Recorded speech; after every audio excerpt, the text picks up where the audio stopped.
ಶ್ರೀ ಗುರುಭ್ಯೋ ನಮಃ. ಹರಿ ಓಂ. ಗುರುಬ್ರಹ್ಮ ಗುರುವಿಷ್ಣು ಗುರುದೇವೋ ಮಹೇಶ್ವರ ಗುರು ಸಾಕ್ಷಾತ್ ಪರಬ್ರಹ್ಮ ತಸ್ಮೈ ಶ್ರೀ ಗುರುವೇ ನಮಃ. ಆತ್ಮೀಯ ವೀಕ್ಷಕರೇ, ಇವತ್ತು ನಮ್ಮ ಈ ಒಂದು ಕನ್ನಡ ಅಸ್ಟ್ರೋ ಮೀಡಿಯಾ ಚಾನಲ್ನಲ್ಲಿ ಬಹಳ ವಿಶೇಷವಾಗಿರ್ತಕ್ಕಂಥ ಒಂದು ವಿಚಾರ. ಏನು ವಿಚಾರ ಅಂದರೆ, ಒಂದು ದೇವಿಯ ಒಂದು ಸಿದ್ಧಿಯ ವಿಚಾರ. ಧೂಮಾವತಿ ಅಂತಕ್ಕಂಥ ಒಂದು ದೇವಿ.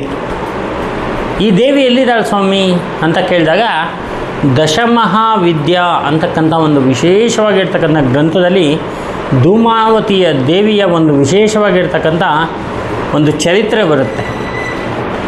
ಧೂಮಾವತಿ ಕಾಳಿಯ ರೂಪ ಆದರೂ ಕೂಡ ಬಹಳ ಭಯಂಕರವಾಗಿರ್ತಕ್ಕಂಥ ಶಕ್ತಿ. ಒಂದು ನೀಲಿಯಾಗಿರ್ತಕ್ಕಂಥ ಹೊಗೆಯ ರೂಪದಲ್ಲಿ ಇರ್ತಾಳೆ ಧೂಮಾವತಿ.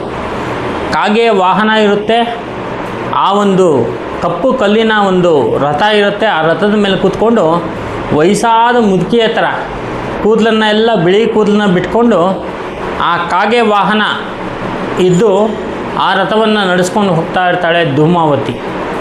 ಆ ರಥದ ಮೇಲೆ ಒಂದು ಗೂಬೆಯ ಚಿತ್ರ ಇರತಕ್ಕಂಥ ಧ್ವಜಸ್ತಂಭ ಇರುತ್ತೆ. ಅಂತಹ ಒಂದು ವಿಚಿತ್ರವಾಗಿರ್ತಕ್ಕಂಥ ಸನ್ನಿವೇಶದಲ್ಲಿ ಆ ಧೂಮಾವತಿ ಸಂಚಾರ ಮಾಡ್ತಾ ಇರ್ತಾಳೆ. ಯಾರು ಈ ಧೂಮಾವತಿ? ಧೂಮಾವತಿ ಯಾರಪ್ಪ ಅಂತ ಹೇಳಿದ್ರೆ, ಕಾಳಿಯ ಮತ್ತೊಂದು ಶಕ್ತಿ, ಜೊತೆಗೆ ಅದ್ಭುತ ಶಕ್ತಿ. ನಮ್ಮ ಜೀವನದಲ್ಲಿ ಏನಾದರೂ ತೊಂದರೆಗಳು, ಸಮಸ್ಯೆಗಳು, ಸಂಕಟಗಳು ಬಂದಾಗ ಆ ಧೂಮಾವತಿಯ ಒಂದು ಅದ್ಭುತ ಸಾಧನೆ ಮಾಡೋದರಿಂದ ಎಲ್ಲ ಥರದ ಒಂದು ತೊಂದರೆಗಳು ಕೂಡ ನಿವಾರಣೆ ಆಗುತ್ತೆ. ಈ ಸಾಧನೆಯೂ ಬಹಳ ವಿಚಿತ್ರ. ನೀವು ಕೇಳಿದ್ರೇ ಒಂದು ಏನು ಗುರುಗಳೇ ಈ ಥರ ಇದೆಯಾ ಅಂತ ನಗ್ತೀರ, ಅಷ್ಟು ಅದ್ಭುತವಾಗಿರ್ತಕ್ಕಂಥ ಸಾಧನೆ ಇದು. ಈ ಧೂಮಾವತಿ ಸಾಧನೆಯನ್ನು ಮಾಡೋದು ಹೇಗೆ ನೋಡಿ. ನೀಲಿ ಹೂವನ್ನು ಈ ಧೂಮಾವತಿ ಸಾಧನೆಗೆ ಬಳಸಬೇಕು. ಗಗ್ಗುಲ ಅಂದರೆ ಒಂದು ಕೆಂಡವನ್ನು ಮಾಡಿಕೊಂಡು ಧೂಪವನ್ನು, ಗಗ್ಗುಲವನ್ನು ಹಾಕಿ ಆ ಹೊಗೆಯಲ್ಲಿ, ಆ ಹೊಗೆ ಬರ್ತಾ ಇರ್ಬೇಕಾದ್ರೆ ಆ ಹೊಗೆಗೆ ಪೂಜೆ ಮಾಡ್ತಾ, ನೀಲಿ ಹೂವನ್ನು, ಒಣಗಿದ ಹೂವನ್ನು ಅಲ್ಲಿ ಹಾಕ್ತಾ, ಆ ಹೊಗೆಗೆ ಹಾಕ್ತಾ ಮುಂದೆ ಕೂತ್ಕೊಂಡು ಆ ಧೂಮಾವತಿಯನ್ನು ಆಹ್ವಾನ ಮಾಡ್ತಾ ಕೂತ್ಕೊಂಡು ಜಪವನ್ನು ಮಾಡಬೇಕು, ಜಪಸಿದ್ಧಿಯನ್ನು ಮಾಡಬೇಕು. ಆ ಜಪವನ್ನು ಕರೆಕ್ಟಾಗಿ 11 ದಿವಸ ಮಾಡಿದಾಗ ಧೂಮಾವತಿ ಕನಸಿನ ರೂಪದಲ್ಲಿ ಬರ್ತಾಳೆ. ಅವಳಿರೋವಂಥ ರೂಪನೇ ಒಂದು, ಕನಸಲ್ಲಿ ಬರೋವಂಥದ್ದೇ ಒಂಥರ. ಯಾವ ರೀತಿಯಲ್ಲಿ ಬರ್ತಾಳೆ ಅಂದರೆ ಹೇಳಿದ್ರೆ, ನಿಮಗೆ ಯಾರೋ ಒಬ್ಬ ತೊಂದರೆ ಕೊಟ್ಟಿರ್ತಾನೆ, ಅವನ ರೂಪದಲ್ಲಿ ಬಂದು ಆ ಕನಸಲ್ಲಿ ಅವನು ಅಲ್ಲೇ ಬಿದ್ದು ಸತ್ತೋಗ್ಬಿಡ್ತಾನೆ. ಅಲ್ಲಿಗೆ ಅದು ಸೂಚನೆ ಅಂತ. 11 ದಿವಸದ ಸಾಧನೆ. ಮತ್ತೆ 11 ದಿವಸ ಆದ ತಕ್ಷಣ ಆ ಕನಸು ನಿಮ್ಗೆ ಬಿದ್ದ ತಕ್ಷಣ ಮತ್ತೆ 11 ದಿವಸ ಮಾಡಬೇಕು, ಮತ್ತೆ 11 ದಿವಸ ಮಾಡಬೇಕು, ಮತ್ತೆ 11. ಇದೇ ಥರ 6, 11, 11, 11, 11 6 ಸಲ ಈ ಒಂದು ಜಪ ಸಿದ್ಧಿಯನ್ನು ಮಾಡುವಂಥದ್ದು.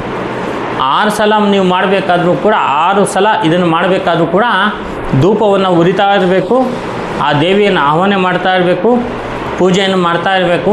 ಧೂಮಾವತಿಯ ಒಂದು ವಿಶೇಷವಾಗಿರ್ತಕ್ಕಂಥ ಸಿದ್ಧಿ ಸಾಧನೆ ಬಹಳ ಒಂದು ಅನುಕೂಲವನ್ನು ಮಾಡಿಕೊಡುತ್ತೆ ನೋಡಿ. ಶತ್ರುನಾಶ, ಶತ್ರುಬಂಧನ, ಮತ್ತು ಪ್ರೇತ ಬಂಧನ, ಪ್ರೇತ ಮೋಕ್ಷ ನಿವಾರಣ, ಪ್ರತಿಯೊಂದು ಕೂಡ ಈ ಧೂಮಾವತಿ ಕೈಲಾಗುತ್ತೆ. ಯಾಕಂದರೆ ಇವಳು ಹೊಗೆ ರೂಪದಲ್ಲಿ ಇರ್ತಾಳೆ. ನೀವು ಯಾವಾಗ ಇದನ್ನು ಕರೆಕ್ಟಾಗಿ 6 ಸಲ 11, 11, 11, 11 ಸಲ ಮಾಡ್ತೀರೋ, ಅಷ್ಟು ಸಲ ಫಿಲಪ್ ಆದ ತಕ್ಷಣ ಅದು ಒಂದು ನೀಲಿಯ ಹೊಗೆ ಒಂದು ಕ್ರಿಯೇಟ್ ಆಗುತ್ತೆ. ಆ ಹೊಗೆಯಿಂದ ದೇವಿ ಹೊರಗಡೆ ಬಂದು ನೀವು ಏನು ಕೆಲಸವನ್ನು ಒಪ್ಪಿಸಿರ್ತೀರೋ, ಹೇಳಿರ್ತೀರೋ, ಆ ಕೆಲಸ ಅದ್ಭುತವಾಗಿರ್ತಕ್ಕಂಥ ಕೆಲಸವನ್ನು ಮಾಡ್ತಾಳೆ. ನಮ್ಮ ಸ್ನೇಹಿತರೊಬ್ಬರಿಗೆ ಈ ಒಂದು ಧೂಮಾವತಿಯ ಸಿದ್ಧಿಯನ್ನು ಕೊಟ್ಟೆ ನಾನು. ಗುರು ಮುಖೇನ ತಗೋಬೇಕು ಈ ಧೂಮಾವತಿಯ ಸಿದ್ಧಿ. ಇನ್ನೂ ಸಾಕಷ್ಟು ಇದೆ ಮಾಹಿತಿ, ಯೂಟ್ಯೂಬ್ಗಳಲ್ಲಿ ಕೊಡೋಕ್ಕಾಗಲ್ಲ. ನೀವು ಬಂದು ಈ ಸಿದ್ಧಿ ಸಾಧನೆ ಬೇಕು ಅಂದರೆ ಮಾಡುವಂಥವ್ರಿಗೆ ಮಾತ್ರ ಇದು ಬಂದು ನಮ್ಮಲ್ಲಿ ತೊಗೊಂಡೋಗ್ಬೇಕು. ಯಾವ ರೀತಿಯಲ್ಲಿ ಅಂತ ಹೇಳಿದ್ರೆ ನೋಡಿ, ನಮ್ಮ ಸ್ನೇಹಿತರೊಬ್ಬರಿಗೆ ಒಂದು ಭೂಮಿಯಲ್ಲಿ ತೊಂದರೆಗಳಿತ್ತು. ಏನು ತೊಂದರೆಯಪ್ಪ ಅಂತ ಹೇಳಿದ್ರೆ, ಆ ಭೂಮಿಯನ್ನು ಅವ್ರು ತೊಗೋಬೇಕಾದ್ರೆ ತುಂಬ ಕಷ್ಟ, ತುಂಬ ತೊಂದರೆಗಳಾಗಿತ್ತು. ಅವ್ರಿಗೆ ಜಗಳಗಳು ಎಲ್ಲ ಆಗಿತ್ತು. ಹೆಂಗೆಂಗೋ ಮಾಡಿ ಮನೆಯನ್ನು ಕಟ್ಟಿದ್ರು. ಮನೆಯನ್ನು ಕಟ್ಟಬೇಕಾದ್ರೆ ಅವ್ರ ಮನೇಲಿ 3 ಸಾವಾಗೋಯಿತು. ಆಮೇಲೆ ಮನೆಯನ್ನು ಕೊಟ್ಟು ಬಾಡಿಗೆ ಕೊಟ್ಟರು. ಬಾಡಿಗೆ ಕೊಟ್ಟರೆ ಬಾಡಿಗೆಯಲ್ಲಿರೋರಿಗೆಲ್ಲ ವಿಚಿತ್ರವಾದ ಸಮಸ್ಯೆಗಳು. ಯಾರಿಗೂ ನಿದ್ದೆ ಬರಲ್ಲ, ಮೈಕೈ ನೋವು, ಒಂಥರ ಆತ್ಮ ಸೇರಿಕೊಂಡಂಗೆ ಒಳಗಡೆ, ಈ ಥರದ್ದೆಲ್ಲ ಸಮಸ್ಯೆ. 4 ಫ್ಲೋರ್ ಮನೆ, ಏನು ಮಾಡ್ತೀರಾ? ಮಾರಂಗೂ ಇಲ್ಲ, ಇಟ್ಕೊಳ್ಳೋಂಗಿಲ್ಲ. ಮಾರಕ್ಕೆ ಹೋದರೆ ಮಾರಕ್ಕಾಗ್ತಾಯಿಲ್ಲ. ಈ ರೀತಿ ಸಮಸ್ಯೆ ಇರಬೇಕಾದ್ರೆ ನಾವು ಅವರಿಗೆ ಈ ಧೂಮಾವತಿ ಸಿದ್ಧಿಯನ್ನು ಕೊಟ್ಟೆ ನಾನು. ಅವರು ಆ ಒಂದು ಮನೆಯನ್ನು, ಕೆಳಗಡೆ ಇರ್ತಕ್ಕಂಥ ಒಂದು ಮನೆಯನ್ನು ರೆಡಿ ಮಾಡಿಕೊಂಡು ಅಲ್ಲಿ ಅವರು ಆ ಧೂಮಾವತಿ ಪ್ರಯೋಗವನ್ನು ಮಾಡಿದ್ರು.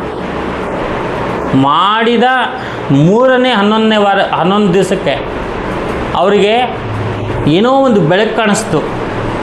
ಆಕಾಶಕ್ಕೆ ಏನೋ ಒಂದು ಬೆಳಕು ಹೋಗ್ತಾ ಇದೆ ಅನ್ನೋ ಥರ ಕಾಣಿಸ್ತಂತೆ. ಅಲ್ಲಿಂದ ಆ ಒಂದು ಮನೆ ಏನಿದೆ ಫುಲ್ ಕಂಪ್ಲೀಟಾಗಿ ಪಾಸಿಟಿವ್ ಆಗಿಬಿಡ್ತು.